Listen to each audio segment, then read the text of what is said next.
So let's get to one of the major stories of the day. So it was a story that broke right here outside of our shores. The president has been on this business in the United Arab Emirates, part of what we would say the president has achieved. But there is a major step that's been taken by Nigeria and the global trade stage with a signing of a landmark comprehensive economic partnership agreement between Nigeria and the United Arab Emirates. A deal the government says could redefine the country's export and investment outlook was signed in the presence of President Bola Tinubu and the UAE President Sheikh Mohammed bin Zayed. The agreement opens thousands of Nigerian products and more than 100 service sectors to the UAE market, one of the world's most important commercial hubs.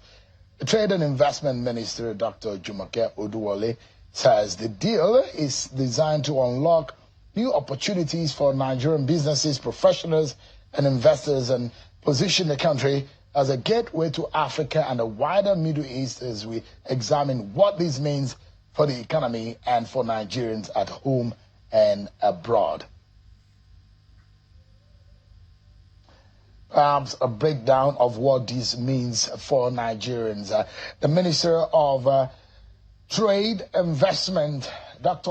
Jumoke Oduwole, is live for us on the program tonight. Many thanks for joining us, Honorable Minister. Pleasure to be here, Sean. Thank you so much indeed. I would like you to summarize for us, but I tried to do some work. I don't know if that suffices to capture what that deal, it's about a few pages that captures the deal, which I saw that the federal government released through your office. Well, let me take our viewers through a few of this information, and maybe you can just summarize it for us at the end of these 1 minute or so. And the deal, as we know it, is the Comprehensive Economic Partnership Agreement of 2026 between the UAE and Nigeria. And the question will be why this deal matters in terms of trade.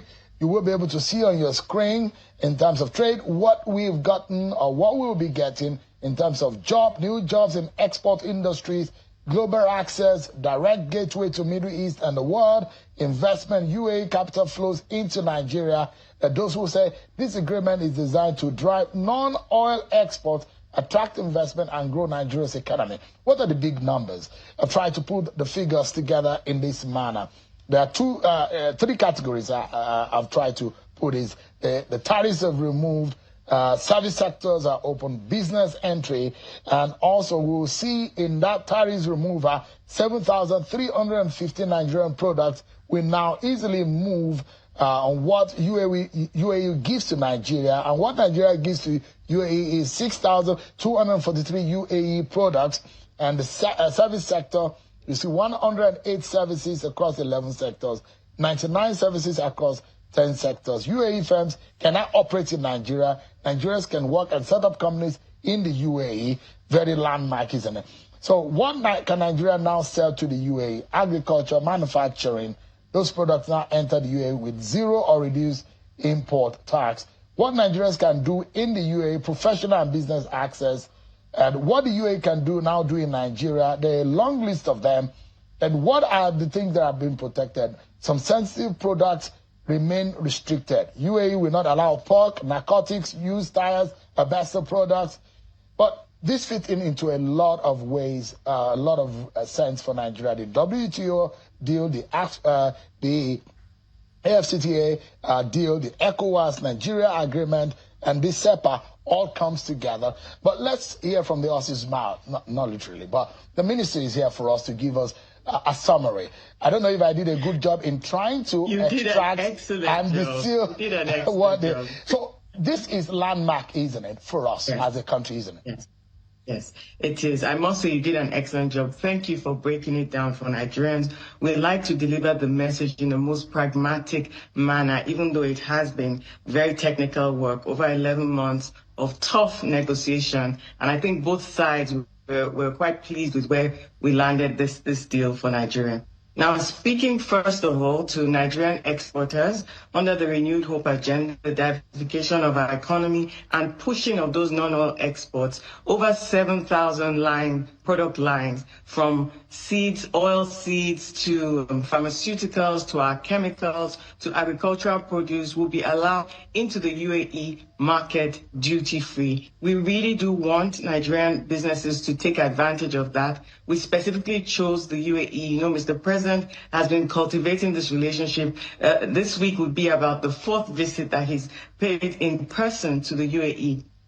And both sides, the UAE president has also been very warm and very receptive of the Nigerian side. And so we negotiated this deal to enable Nigerian exporters have a hub into the rest of the world market access through the Gulf. The UAE is about the 10th largest trading nation in the world. And so this is a gateway, this is a hub, this is an access that connects east to west, that connects just a global hub that we all know people like going to Dubai, people like going to the UAE, but why the UAE? When it comes to transport, logistics, when it comes to businesses having head offices, that is one of the melting pots of the world. Now, Nigerian businesses, as you rightly noted, Sean, will be able to open offices, subsidiaries, business owners and business people will be able to be in the UAE for 3 months, a 90-day period in a 12-month period. We also know that we will be able to have our businesses grow in areas where they're competitive. In the UAE, they invest a lot in hospitality, in real estate, in tourism. And so those are areas where Nigeria will continue to deepen its access into the UAE itself and then our exports of our products to the UAE to the rest of the world. So that's for trading and market access. Now, why is this also very important? In terms of investment, you know that Mr. President has said repeatedly that Nigeria is open for investment. What does that mean? You have to have an enabling environment to be able to have businesses have the protection, the framework that gives them comfort to come. So the UAE government and the Nigerian government have delivered this G2G to enable big investment in areas where we, Nigeria, want investment in our country. We want investment in infrastructure. We want investment in so many areas that we have gaps. And so that UAE capital will come into areas and of course they'll make good money. But more than that, when they're looking for a hub to access the rest of Africa, they will base those investments in Nigeria and use Nigeria as a hub to export to the rest of Africa. So what we will also be importing from the UAE will be a lot of machinery, a lot of areas where we need inputs for our industrialization agenda. And those are some of the lines that we've opened, some of the 6,000 plus import lines. Of course, our prohibition list remains the same. Our tariff work has been ongoing with the Ministry of Finance, the Ministry of Industry, Trade and Investment, working collaboratively to deliver not just for the UAE, but a related tariff schedule that will deliver progress for the Nigerian economy according to the Renewed Hope agenda. Interesting scenario playing. In the books, in the letters, and in the figures that we see, fantastic idea. It looks so beautiful. But let's come down to it. I'm concerned about the Nigerian investment right here and the industry right here. If we have this handshake with the UAE, not only that the two countries will benefit, but also how it will not kill Nigeria, the domestic or local investment right here. Now, it opens for the opportunity to a far-reacher country, if you may put it that way, in terms of the competition between both economies. But how do we ensure that the Nigerian industry and investment right here will not suffer? Now, that is a very important question, and I'm glad you asked that. So nobody can get very far like clapping with yourself. Mr. President has insisted that this economy needs capital. We need FDI. We've also prioritized domestic investors. We've prioritized Nigeria first. And what does that mean in practical terms? No UAE investor is trying to come into the Nigerian market on their own. They need local partners. If you take, for instance, Lagos Calabar Highway, we've seen some UAE capital coming even ahead of the CEPA. We've seen First Abu Dhabi Bank moving into Nigeria. This is the fruit, Sheon. This is the fruit of hard work, of just working on investors, giving that confidence, engaging and making sure that capital from across the world comes into Nigeria. We need the infrastructure, we need the support, and there's no point acting like we don't. But we have prioritized Nigeria first. We have prioritized Nigerian investors. We have made sure that what we're importing be inputs for our industrialization agenda. We just released the National Industrial Policy, which we're working on taking nationwide, and also supporting trade facilitation, export trade facilitation. We're also revamping our free zones. This is how you move an economy in the direction that you want it to go. The last thing I would say is that you've seen for over 2 years, Mr. President,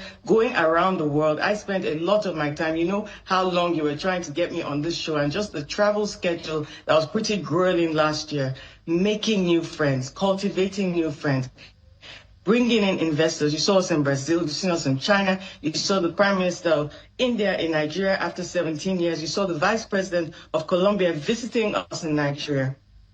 The world is paying attention. Our economy last year was basically an inflection point. Now we've even gone beyond an inflection point. The reforms that this administration has delivered are bearing fruit. And you can see the UAE, it was a tough negotiation, I'll tell you that. One of the most comprehensive that we have had as a government, and definitely the first CEPA that we've committed to. And it's going to deliver tangible manifestation of development and capital for the Nigerian economy. This is something that will be tracked. It's not just an agreement that you sign and go to sleep. In the agreement, 22 chapters, you have dispute settlement. You have a mechanism where we come together once a year to see practically what it's going to deliver. Even on the day of signing, at the end of the day, my counterpart and I, Dr. Thani, we had a meeting talking about which sectors, which investors, and I know that I announced already that we're holding Investopia on the 2nd of February in Lagos at Eco Atlantic, Nigeria. So a lot is going on. It's pretty exciting. Wow. It's also going to be a push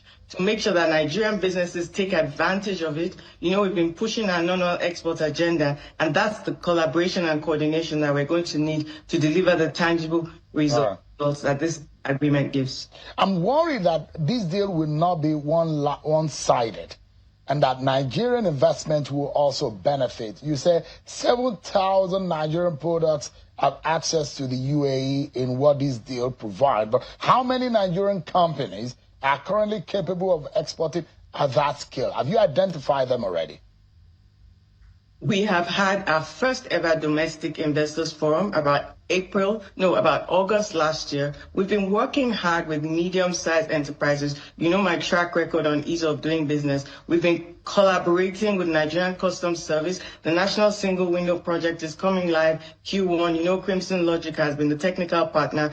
That's the world leader. And for a year, they've been working on Nigeria's single window intervention. There have been a number of things put in place. I mentioned our special economic zones, the reform of our architecture, our tax architecture. These are not in isolation. They all come together to deliver an enabling environment for our businesses to thrive and to export. Export facilitation, we actually have a program that we're releasing, we're currently curating with subnationals, with local governments actually, to go to each local government across the country and push what areas they are competitive in for export. You know that I've had a strong focus on AFCFTA, exporting to the rest of Africa.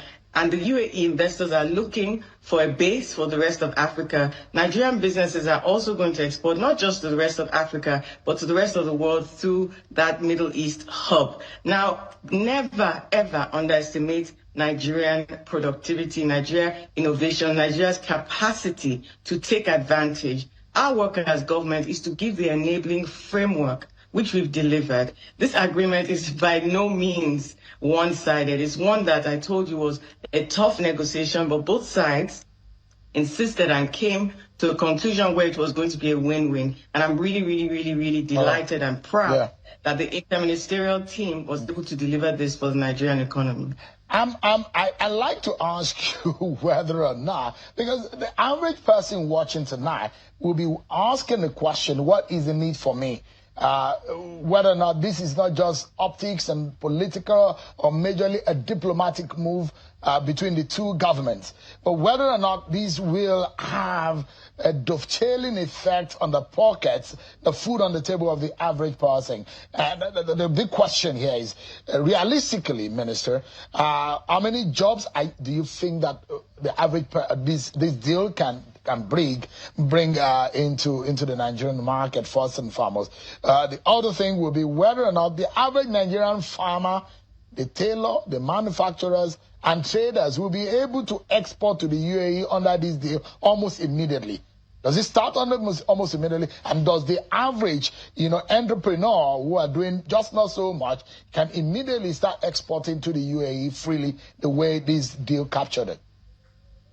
It does start immediately, and then there's some other provisions from 3 to 5 years. And I'm glad you asked this very pragmatic question. I'll just throw it back at you and say, how many jobs do you think the Lagos-Calabar coastal highway has created and generated for the Nigerian economy? I mentioned first Abu Dhabi just as an example of one of the financial services sectors that we're opening up to the UAE that's able to bring some foreign direct investment into the Nigerian economy. Now, of course, not every business will be able to export, will be export ready. So I mentioned the program that we are kicking off to go across all local governments. We're not going to expect a nano business or even a small business to be able to go through the rigor of exportation.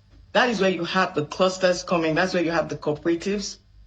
Our job as government is to teach and to coach. That's why we have under this ministry the Nigerian Export Promotion Council, we have Nexim, we have BOI, we have SMEDAN, to teach and to coach our exporters. And this is by no means academic. Just last year alone, I wouldn't even talk about what we plan to do, what we've already achieved. We opened an air cargo corridor, partnering with Uganda Air, which was services for Uganda and trading goods for us. We mapped 13 Eastern and Southern African countries, and we determined what goods from Nigeria they want to receive. We determined they wanted our light manufacturing, our snacks, zobo, chin-chin, plantain chips. We determined that they want our apparel, they want the clothes, the fashion that Nigerian businesses are known for. We determined that just so many little things that we think are just basic, the African market is hungry and thirsty for our goods. And so we are facilitating and training export facilitation for Nigerians all across the country to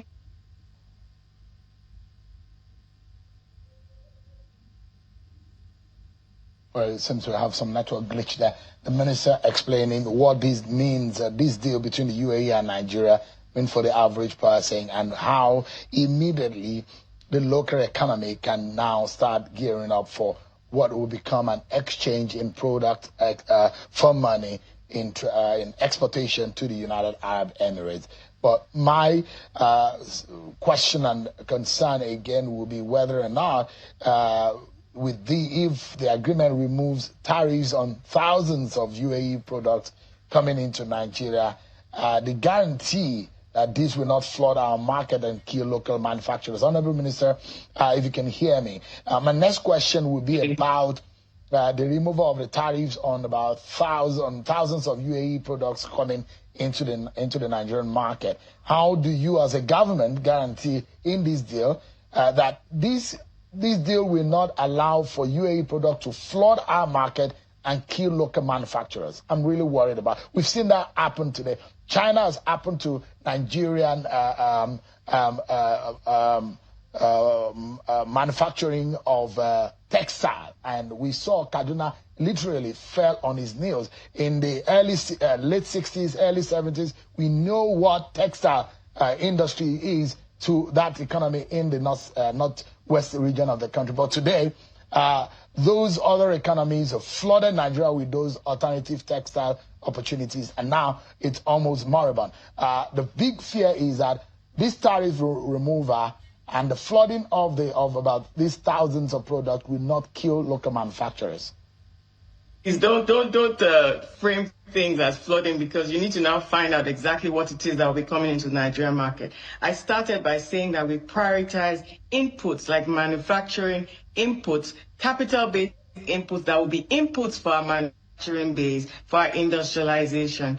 Very carefully thought through, very toughly negotiated to make sure that this particular concern, you know that we are the custodians of the industry. We know that we work with MAN, we work with NASIMA, we work with chambers of commerce, we work with businesses. And Shell, those days of the 60s, the 70s, it is lack of technical skill that makes lopsided agreements. I led this negotiation myself. I'm an international trade expert. The Nigerian Customs, the Nigerian Office of Trade Negotiation, the Ministry of Justice, the players that we had working on this negotiation, a full collaborative effort, we know what we're doing. And so even if you ask the UAE side, it was a very tough negotiation in area of services because you even prioritize goods. If I move over to services, this is where Nigeria is competitive. And we made sure that in what we were opening and in what we were pushing to open, this is what Nigerians would want. And when you even look at the structure of the economy, you can't expect to grow your economy without letting in input. Basic economics, you cannot specialize in everything. And so what will be coming into from the UAE to Nigeria and what will be going, if you notice, even from a numerical perspective, you see that the UAE is actually opening up because it's quite a liberalized trading market, quite opening up more than we are even opening up. And because it was also tough, we said this our prohibition list, this is where we want to be and this is it. So businesses should be encouraged to take advantage of the inputs and also to take advantage of trade facilitation and knowing how to push their exports. It's a non-oil diversification agenda, export-driven. I also told you that our special economic zones, can you hear me? Yeah, go ahead. Okay, just retooling our special economic zones because they're meant for exports. They're not meant for production to come back into the domestic market. So in all we've looked at in the last over a year, we negotiated this agreement over about 11 months. We even decided what we wanted to attract, the investments we want to attract, the sectors we wanted to open. There's empirical basis for all this. And I think the taste of the pudding is in the eating. We're going to be tracking empirically. So let's have this conversation in 6 months or 1 year. Already shown our non-oil export figures are up year on year. It's never happened before. We've broken a record the year before. We've also, I was speaking with the executive director of NEPC just about 2 hours ago. We've broken another record in 2025. So let's just watch the data. All right. And let's use the data to see where this economy is going. I'm excited about this. And I tell my viewers on this program that if I see something good and easy, I'm the one that is fast enough to quickly go and pluck it and give it to my viewers to consume because I'm always looking for the opportunities that are there.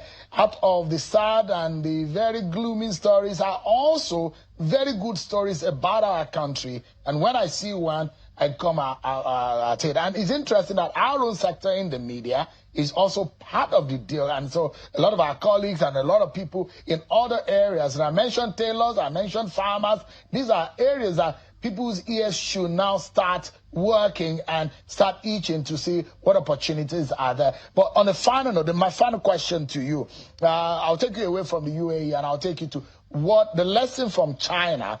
China declared about $1.2 trillion trade surplus. And this is largely without the United States. We saw the hostility from the United States in its own policy on trade with China. China being one of the biggest one that received a major tariff disadvantage from the United States. But in all of this, the question is for Nigeria, how are we able to learn from this China? The question is whether China can maintain the momentum without the United States, playing game without the United States. But Nigeria, what lesson have we learned? If China is able to declare such an amount of trade surplus, what lesson have we learned as a country? That is actually an excellent question, and it's one that all of us should think through together. Now, for us at the Federal Ministry of Industry, Trade and Investment, when we look at the Renewed Hope Agenda, item number 7, diversification of non-oil exports, we immediately circled in on the AfCFTA, the African Continental Free Trade Area. I already said to you, there's an affinity of what we take for granted. Other African countries are ready. They look up to Nigeria. They tell us this at technical meetings. There's a lot of informal trade going on. So when we want to push our trade surplus, first of all, look at our neighbors. And we formalize it, not so much informal sector. So we've been working on a lot of trade facilitation, how to support businesses on that with the technical soft know-how and around the country. So that's the program I talked about. And then also, I've said a number of times that we move in concentric circles. So UAE is a bilateral agreement, but we've prioritized our sub-region, West Africa. We had the first West African Economic Summit. There was over 400 million on deal discussions. We had a deal room that we curated for that conference. And then when you look at AfCFTA, I've just talked about what is interesting, digital. digital trade. You heard me speak all last year on digital trade. This is where Nigerian businesses are competitive, our startups, our fintechs, our edutech. We focus on that as well. And then not to forget the rest of the world. Everybody now knows what a tariff is. President Trump has made sure that the whole world knows what are those headwinds. We have agreements, we have commitments under the WTO, we have agreements under other agreements, the AFCFTA, we have commitments, ECOWAS, making new friends, leveraging those agreements. So you've seen us with Brazil bringing in transactions. You've seen us with discussions with China, you just mentioned, with India, and not forgetting our strategic partners with the UK. A lot of discussions on our ETIP and moving that forward with the US, our commercial investment partnership. Businesses just want to do business, and our job is to enable them and to support them to scale and to leverage. Honorable Minister of Trade and Investment, Dr. Jumoke Oduwole, and I'm telling my tailor friends, my farmer friends, some of us we are failed farmers. I don't know. It's just a very lovely thing to do, but I've not really gotten a very good hang of it. I wasn't quite successful. Maybe I'll have to learn it. Now that UAE has opened up, maybe I can open an investment again. I have a farm, but I don't know whether I can go back to that that line of business and see whether... You can, your side hustle. Yes, a side hustle. I mean, you can't rely on one thing, can you, as a person in this country? So thank you so much, Honorable Minister, for joining us tonight. Good news, and I'm hoping that many Nigerians who are watching tonight will be able to benefit. Dr. Jumoke Oduwole, thank you so much for joining us tonight. Pleasure. I appreciate it.